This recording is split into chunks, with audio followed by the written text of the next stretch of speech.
સ્વાગત છે। આગળ વાત કરીએ ખેડબ્રહ્મામાં પણ નગરપાલિકાની ચૂંટણીનો રંગ જામ્યો છે। અહીં બંને પક્ષોના એકબીજા પર આરોપ પ્રત્યારોપથી માહોલ ગરમાયો છે। એક તરફ કોંગ્રેસનો આક્ષેપ છે કે નગરપાલિકાના વિકાસના બદલે કોર્પોરેટરનો વિકાસ જોવા મળી રહ્યો છે। તેમના મોંઘા શોક જનતા જોઈ રહી છે।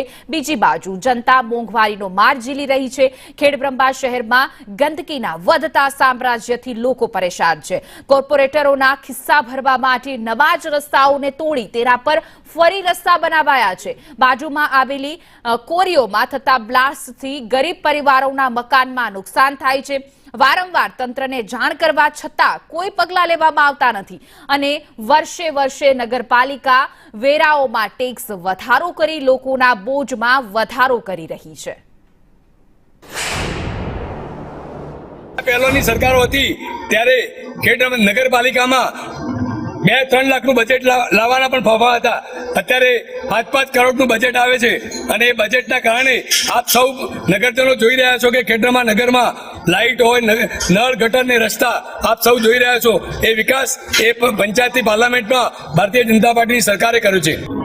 સામાન્ય ચૂંટણી 2025 નગરપાલિકા 66 નગરપાલિકા જૂનાગઢ મહાનગરપાલિકા અને તાલુકા પંચાયતની પેટા ચૂંટણી માન્ય ગુજરાતની ડબલ એન્જિન સરકાર વિકાસની વાતો લઈને પ્રજા સમક્ષ આવી છે। ત્યારે ગુજરાતની આમ જનતા જાણે છે કે માન્ય ભૂપેન્દ્રભાઈ પટેલ ગામડાથી શહેર તરફ જ્યારે લોકોનો કસારો થઈ રહ્યો છે ત્યારે માન્ય ભૂપેન્દ્રભાઈ પટેલની સંવેદનશીલ સરકાર ગામડામાંથી જે શહેર તરફ જે લોકો આવ્યા છે તેમને નળ, ગટર, રસ્તાઓની અનેક સુવિધાઓ ખેડબ્રહ્મા નગરની અંદર ઉપલબ્ધ કરવામાં આવી છે અને 61 કરોડ રૂપિયાની માતંબર ગ્રાન્ટ અમે ગત વખતે ભારતીય જનતા પાર્ટીની બોડી વખતે સરકારની ગ્રાન્ટોના અનેકવિધ કામો વહીવટદાર વખતે અને ભારતીય જનતા પાર્ટીની સરકારથી કરવામાં આવ્યા છે। ખેડબ્રહ્માની જનતા જાણે છે। ખેડબ્રહ્મામાં પાણીની સમસ્યા તો છે। દરેક વોર્ડમાં પાણીની તકલીફ છે। છેલ્લા 4 મહિના પહેલા પાણીની સમસ્યા ખૂબ હતી। ગટર લાઇનમાં બી તમે જુઓ તો ગટર લાઇન દરેક જગ્યાએ ઉભરાય છે। અત્યારે સ્ટ્રક્ચર કઈ રીતે બનાવ્યું છે, એનું પાણીનો નિકાલ કઈ રીતે કરીએ હજી કોઈને ખબર નથી। વારંવાર તમે જુઓ તો દરેક વોર્ડમાં ગટર ઉભરાય છે, બરાબર। અને બીજી વાત કે રસ્તાના કોઈ લેવલ નથી। રસ્તા બનાવ્યા છે 6 મહિના પછી પાછા એ રસ્તા નવા બનાવવામાં આવે છે અને નવા બનાવવામાં લેવલ બી નથી અને સહેજ બી કોઈ પાણી બહાર કાઢે છે તો દરેકના ઘરમાં સામે ત્યાં પાણી આજુબાજુમાં થઈ જાય છે। હાલની આ બોડી જે બીજેપીની છે એ કહે છે કે અમે ગટર લાઈનનું આ કર્યું તે કર્યું, પણ ગટર લાઈનનું મેઇન વસ્તુ કે પાણીનો નિકાલ જ નથી। જ્યાં જુઓ ત્યાં ગટરો ઉભરાય છે અને એમનાથી થતી ગંદકી અને રોગચાળા માટેનું કોઈ જ વ્યવસ્થા હજી સુધી આ કોર્પોરેટરોએ કરેલ નથી। નગરપાલિકા એમાં કોઈ કરે નહીં, પણ જે ચૂંટાયેલા કોર્પોરેટર હોય છે એમની જે જવાબદારી છે સંપૂર્ણપણે નિભાવેલ નથી। 10 વર્ષમાં જે વિકાસ થયો એ આપણે દરેકે જોયો જ છે ને।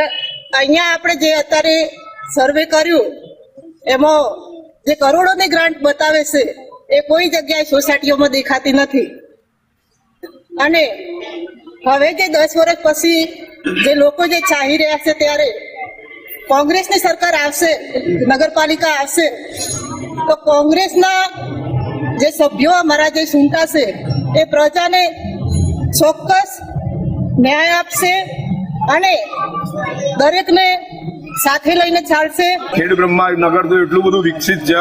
ખેડબ્રહ્મા નગર જેટલા કોઈ પણ નગરપાલિકાની અંદર પહોળા રસ્તા નથી, એ દેખીતું દેખાઈ રહી છે। અને પાણીની સમસ્યામાં તો તમે ઘેર પૂછો એ તો પબ્લિક જવાબ આપશે ને ભાઈ। આમાં પબ્લિકને ખબર જ છે પાણીની સમસ્યા ખેડબ્રહ્મામાં કદી થતી નથી। ઉનાળાની અંદર સામાન્ય પાણીની સમસ્યા હોય, બરોબર, એ સ્વાભાવિક વસ્તુ છે, પણ એની માટે બી બહારથી પાણી લઈ જરૂરીથી પાણી અહીંયા એકત્રિત કરી અને પાણી ખેડબ્રહ્મા છે પાણીથી કોઈ દિવસ વંચિત રહેવાનું કેટલાય વર્ષોથી વંચિત રહેતું નથી। જનતા પાર્ટી એમ કેવા માંગે છે કે કરોડોનું બજેટ આવે અમે વાપરીએ એમ કે, પણ આખા ખેરમાં રસ્તા તોડવા અને વાપરવા, રોડ તોડવા અને રૂપિયા નોખવા અને ચીખલી વોર્ડ નંબર 1 ની અંદર તપાસ કરી આવો તમે જાય। નજીકની અંદર 1000 મીટર દૂર કોરીનો ધંધો ચાલે છે ત્યાં અને કોરીની અંદર બ્લાસ્ટિંગ થાય તો નવો પ્રધાનમંત્રી આવાસ યોજના છે, આ ભાજપ સરકાર કે અમે પ્રધાનમંત્રી આવાસ યોજના લાગુ કરી તો એ મકાનો તૂટી જાય બ્લાસ્ટિંગ થી વેગનથી, તો એને જવાબદાર કોણ થાય પાછો? નો જે પ્રશ્ન ભાઈએ વાત કરી તો ભાઈ આશ્રમ શાળા અને જે રસ્તાઓ અંગેની વાત કરી તો એ કેન્દ્ર સરકાર અને રાજ્ય સરકાર આધારિત છે। એમાં નગરપાલિકાનો કોઈ રોલ નથી। નગરપાલિકા એમાં કોઈ પેમેન્ટ કરેલ જ નથી। એ સરકાર દ્વારા કેન્દ્ર સરકાર અને રાજ્ય સરકારની ગ્રાન્ટથી બનેલ છે અને મામલતદાર અને પ્રાંતે જમીન કંઈ એક્વાયર કરી છે, પણ અમે પણ એ ગૌચર જમીન જો કરવામાં આવી હશે, ગૌચર જમીનની અંદર કોઈ પણ દબાણ કરવામાં આવ્યું છે તો એના માટે અમે પ્રતિબદ્ધ છીએ. ગૌચર જમીનની અંદર કોઈ પણ જાતનું દબાણ ન થવું જોઈએ તેના માટે ભારતીય જનતા પાર્ટી સરકાર પ્રતિબદ્ધ છે. ગટર વ્યવસ્થા કરી તો પંપ સ્ટેશન બધી સુધી બનાવી શક્યા નથી. એ ગટરનું પાણી કે હોર તો કઈ જગ્યાએ કાઢવું, દરેકનું પંપ સ્ટેશન બનાવવું પડે. પાણીનું જે ગટરનું પાણીનો નિકાલનું એ બનાવ્યું નથી. નદી કિનારા પર કચરો ન નાખવો એવું બોર્ડ મારેલું છે. આખી નદી પુરાઈ ગઈ.